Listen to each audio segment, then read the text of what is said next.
Good evening and welcome to another episode of In the Trees with your host, Matt and Derek. And today's episode, we're going to take another dive into the weekly news of what's going on around the world. And tonight, just to start with, we're going to talk about our former president, Donald Trump, everybody's favorite U.S. president. And by the world, he means U.S. because that's basically the world. Okay, so CBSNews.com had an article that was basically lining out the 37 felony counts that he's got going now, as you know, Derek. So I'm going to read a little bit from the CBSNews.com outlet that just came out yesterday. So CBSNews.com, folks, has former President Donald Trump was arraigned Tuesday, marking the beginning of a court proceedings on his federal indictment. Special counsel Jack Smith, who brought the charges, says he's seeking a speedy trial consistent with the public interest and the rights of the accused. But speedy in the federal justice system is a relative term. It may be months before the trial of Trump begins. So what comes next after Trump's arraignment? When the former president's pleaded not guilty to more than 36 federal charges. Wow. Excessive. Including willful retention of classified information and obstruction of justice over his handling of classified documents post-presidency. Gets a little tricky here. His arraignment, Trump was arraigned at the Wilkes D. Ferguson Jr. U.S. Courthouse, wow, that was a mouthful, in Miami, Florida, after the indictment was filed in the Southern District of Florida.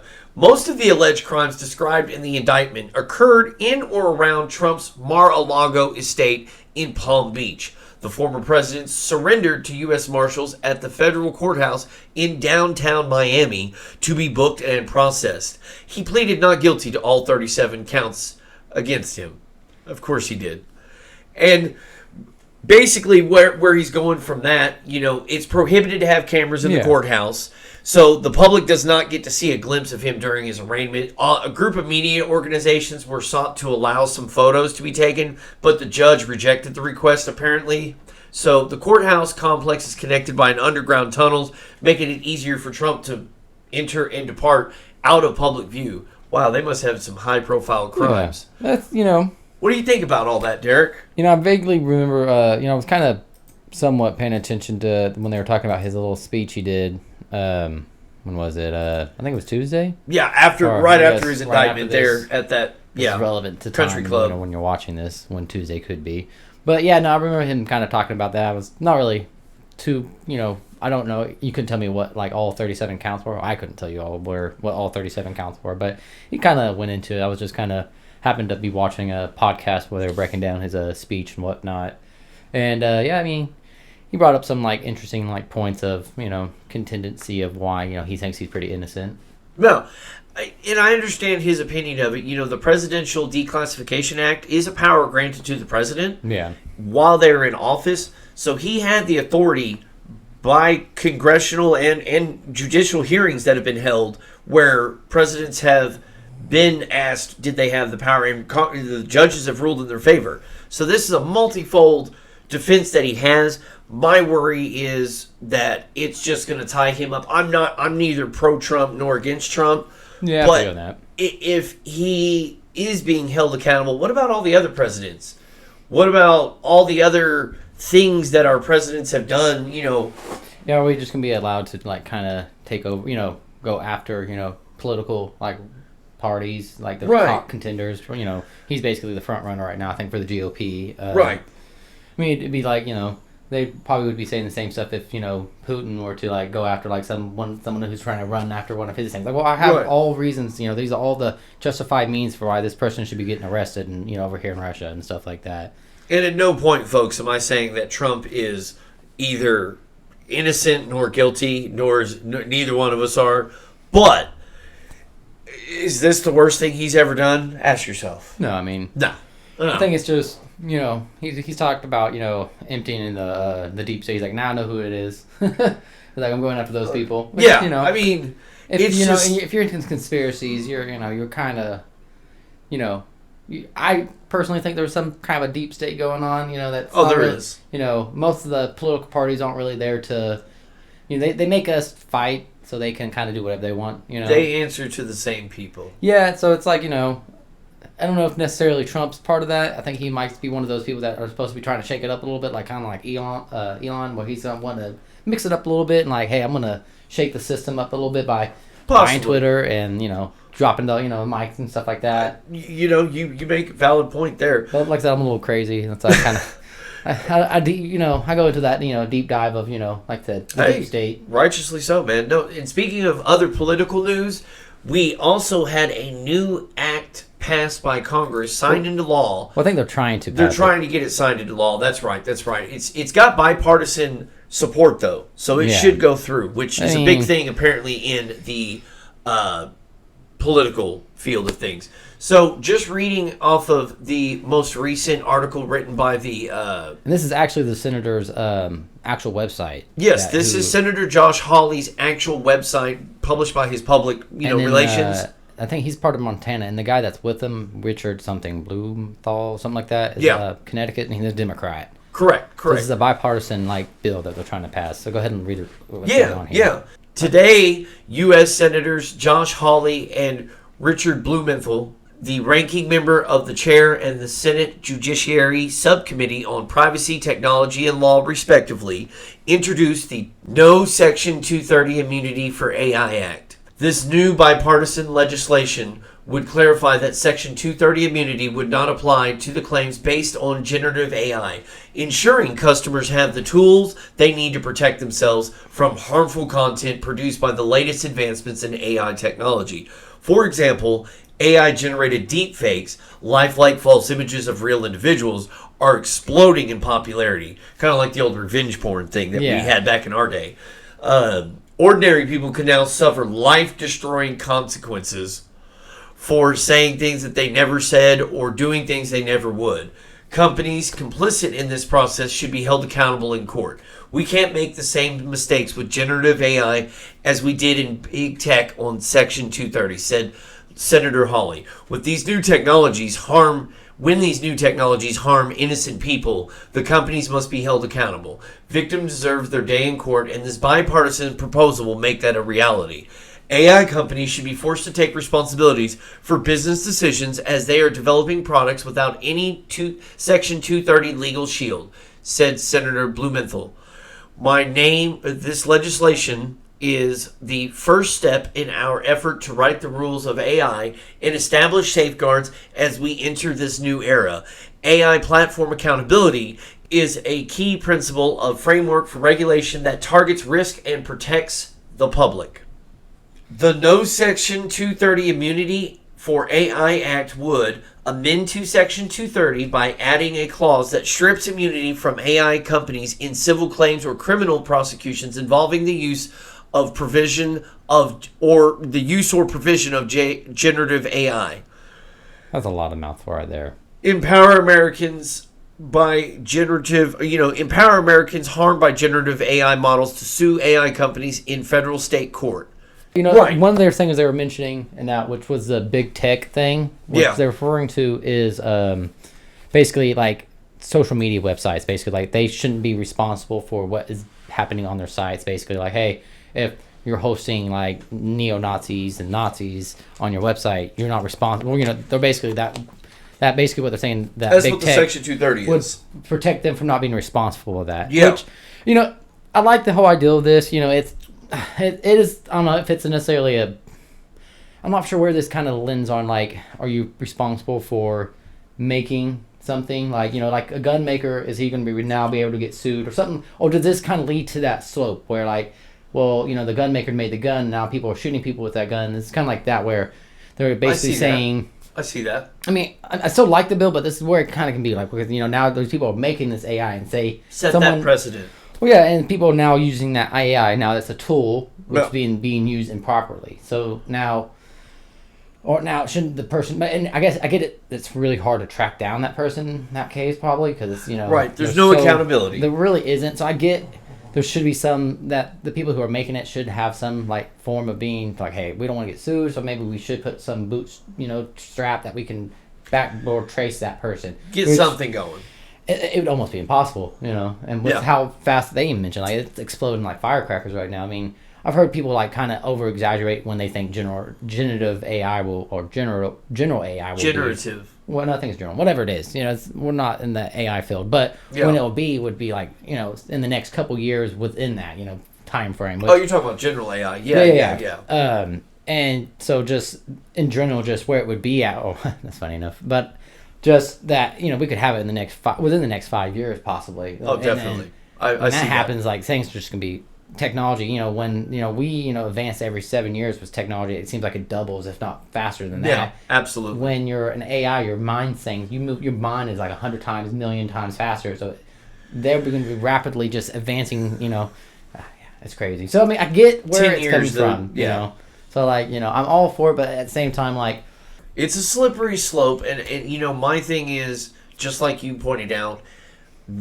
AI and technology is advancing at such an exponential rate nowadays that I doubt, with the amount of time that it takes our government to get behind something, that it would be anything relevant from stopping the actual damages. I always believe that there's an ulterior motive. I don't take it at face value. Does it look good? Yes, it protects them from it exempts them from Section 230. But what's the broader oversight to it? And a lot of those times, these documents are never read. They're thousands of pages long. Nobody's in human right mind is going to take the time without a team of paralegals. Which they need to have that. I'm always skeptical. They're passing this about that, and then they're going to write in there and somewhere in the law that we all lose the First Amendment. Something stupid like that. Hopefully not, but I see what you're saying. That they could have tried it. That's why a lot of times, that's why they end up getting a lot of these things getting like turned down, like shot down, because they end up throwing in something stupid, and it's like, nope, no one wants to agree to that. Yeah. But hopefully they kind of not do any of that craziness. But to even top that crazier story off, because we went from political stuff to AI. Now we're going to talk about some other crazy crap, which is involved aliens. And speaking of him saying the words "shot down," there was a crazy report out of Las Vegas that happened back in the very beginning of May. Play the clip for everybody real quick. This is a clip from CNN, unfortunately. They had the best one. I'm sorry. Listen, it's the body cam footage from the actual officer that saw it when he was responding to another call. Boom. Look at that. And that was on the police body cam footage. And I think there's some other footage of oh yeah, there's Ring doorbell camera footage from the other neighbor. Here's another article we actually found about one of the more breaking, investigators. Yeah. News 8 has the renowned George Knapp still as an anchor there, and he actually did this. He did an article on this and did a bunch of stuff. So let me read a little bit from 8 News Now. Las Vegas. Basically, this happened about 45 days ago now. And they waited a while to actually release this. Of course, they had to scrub the story. Sources close to the investigation involving a 911 call where a Las Vegas family claimed to see aliens in their yard do not believe that the incident was a hoax, but a week after the story went viral, many questions remain. On April 30th, around 11:50 p.m., a Las Vegas Metro police officer's body camera video recorded as something streaked low across the sky. Several people across eastern California, Nevada, and Utah reported seeing the flash, according to the American Meteor Society. The 8 News Now investigators obtained another video of the meteor streaking through the sky. About 40 minutes after the video and the clip that the officer recorded, a young man called 911 saying that he and his family had saw something fall from the sky, and there were 2 moving things in his Northwest Valley backyard.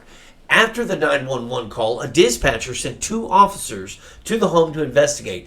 The 8 News Now investigators obtained body cam video from both officers. One was recorded saying, "I'm so nervous right now," as he's preparing to drive to the house. "I have butterflies, bro. Saw a shooting star, and now these people are saying that there's aliens in their backyard." Yeah, I saw the actual video of that. What I would have given to be that cop.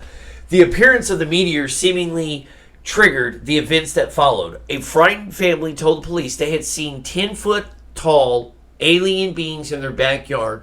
Best description of it. And officers responded to the home 38 minutes after the 911 call.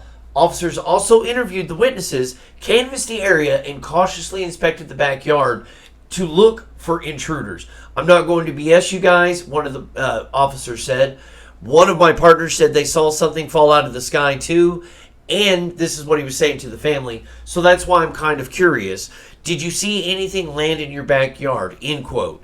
And look at that picture right there. That's a surveillance aerial footage of what it looked like in their backyard of apparently where the craft landed. Again, that may or may not be relevant, but there was body cam footage, bro. Yeah. Yeah. That's crazy. Yeah, definitely. So, like, I saw the video of where the actual gentleman is like talking about. He's like, "Oh man," he's like, "I saw that thing fall out of the sky."